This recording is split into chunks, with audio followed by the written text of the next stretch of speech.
Berikutnya kami persilakan pasangan calon nomor urut 1, Bapak Ridwan Kamil dan Bapak Suswono untuk memberikan pertanyaan kepada pasangan calon nomor urut 2, Bapak Dharma Pongrekun dan Bapak Kun Wardana.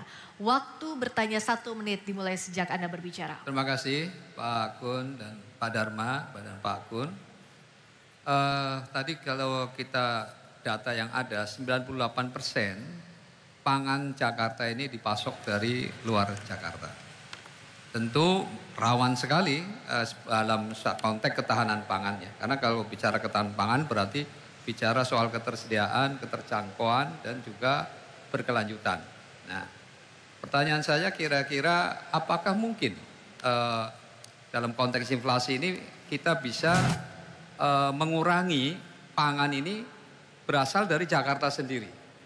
Lalu kalau memang bisa, kira-kira langkah konkretnya seperti apa? Terima kasih. Masih ada waktu? Masih ada waktu Bapak, cukup. Kami persilakan paslon nomor urut 2 untuk menjawab pertanyaan dari paslon nomor urut 1. Waktu Anda 2 menit dimulai dari Anda mulai menjawab. Ada 7 langkah. Ada 7 langkah untuk mengatasi inflasi bahan pokok. Yang pertama intervensi jalur tengkulak. Jadi kita bebas tanpa intervensi pasar untuk memastikan bahwa pangan ini tersedia dengan cukup. Terus kemudian kita perlu melakukan kerjasama dengan daerah. Ya kalau perlu Jakarta membooking sawah contohnya di Indramayu agar perhitungan pasokan untuk Jakarta bisa terpenuhi dan kalau perlu juga dengan Blitar dan sebagainya. Lalu kita perlu juga menyiapkan gerakan menanam, ya seperti yang Pak Bang Kamil sampaikan bahwa menanam bisa ada di atap, di rooftop. Kemudian kita manfaatkan juga lahan-lahan yang tidak digunakan dan tim ekonomi adab kami akan mengajarkan bagaimana caranya untuk menanam. Kami berikan bibit sampai berhasil dan kalau ada berlebihan itu bisa menjadi subsidi untuk disalurkan kepada RT dan RW yang ada. Lalu kemudian bisa juga kita menggantikan padi dengan sagu.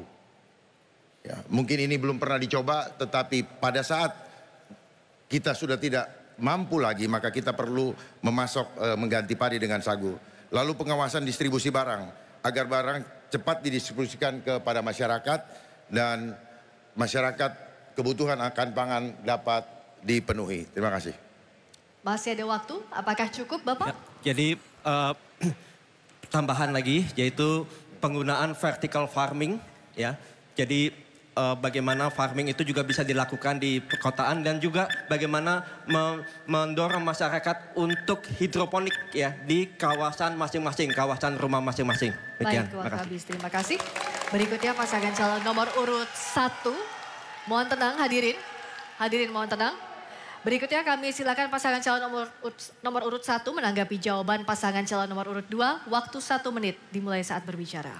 Baik, sebetulnya saya fokusnya tadi adalah apakah mungkin Jakarta bisa membangun pertanian di dalam kota. Ya, tadi sebenarnya sudah waktu tadi dalam diskusi sempat menyangkal soal urban farming. Tapi langkah konkretnya urban farming seperti apa? Tentu kita punya sesungguhnya Jakarta ternyata punya potensi lahan yang luas. Yaitu lahan-lahan telantar. Di balik-balik gedung-gedung tinggi itu ternyata masih banyak lahan-lahan yang belum dibangun. Dan tentu kalau ini kita bisa inventarisir dengan baik. Dan kemudian kita gerakan anak-anak muda untuk dilatih berkebun. Maka saya yakin potensi ini memungkinkan untuk itu. Dan saya sudah mengunjungi diantaranya ada petani anggur Pak Arifin di Duren Sawit, ada lagi peternak ikan lele di Kalibata. Jadi ternyata bisa menguntungkan ada di Jakarta ini. Terima kasih. Terima kasih. Silahkan paslon nomor urut 2 merespon tanggapan dari paslon nomor urut 1. Waktu Anda 1 menit dimulai dari sekarang. Ya, seperti yang sudah kami sampaikan tadi bahwa kami nanti sudah menyiapkan tim ekonomi adab untuk membina setiap masyarakat yang ingin mendapatkan pangan mandiri tanpa harus tergantung dari pasokan luar dengan gerakan menanam. di mana rooftop bisa kita pakai dan halaman-halaman di sekitarnya bahkan cukup dengan plastik pun mereka bisa menyiapkan. Dan bibit dari kami bina, kami ikutin sampai bagaimana tanaman ini bertumbuh, itu akan kami bina sampai jadi. Dan setelah itu kalau berlebihan seperti tadi yang saya sampaikan, akan kami siapkan market supaya bisa menghasilkan nilai ekonomi. Melalui program Getuk Tular Adab akan membuat masyarakat Jakarta tidak perlu takut lagi tidak punya uang. Baik, terima kasih.